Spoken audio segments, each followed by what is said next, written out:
We have an announcement finally on whether cell phones cause cancer. It's something that could affect all of us and our children. Scientists from the World Health Organization have been reviewing studies for the last week or so. I want to bring in our senior medical correspondent, Elizabeth Cohen, who joins us live with the findings. Essentially, what did they find? The World Health Organization says that the radiation from mobile devices like cell phones is a possible carcinogen to humans.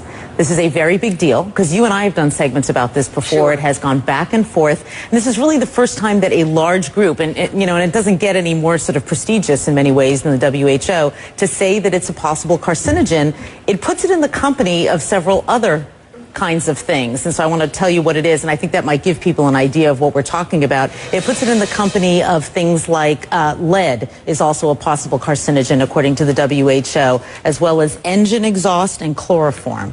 So that sort of gives you an idea of the kind of risk that we're talking about so here. I can't help but ask, I mean, should we be alarmed? Should we be freaking out over this information? You know what? I really hope that people who are listening to me are not freaked out. For two reasons. One, they won't do the right thing, and we'll talk about what the right thing is in a minute. And two, they'll panic, and that's kind of silly because all these years we've been on cell phones and holding them to our heads, which is what we're talking about as being bad. That's done. You can't do anything about that. And if you're on the phone right now, you don't need to drop it. You know, it's not that kind of a carcinogen. It's a kind of a carcinogen, or allegedly, possibly, that would build up over time. One phone call, doctors tell me, is not going to give you cancer. So what should we be doing? With this new information, what on earth should we be doing now? We are so lucky that there is something that we can do, because a lot of medical problems we can't, but we're lucky that there is something, and I am holding it in my hands right now. You use a device to keep that phone away from your head. Okay, I'm going to make it very simple. This is what experts that I talk to don't want you to do. This radiation is very close to your head. The minute that you put one of these in, you can hold the phone at a distance. At this distance, that radiation is dissipating.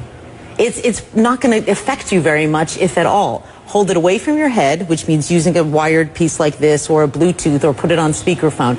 Keep it away from your head. That's the bottom line, and it's really easy to do. I mean, I can count on one hand the number of times in the past year that I have spoken on the phone like this. I just don't do it. I'm going to change my habits.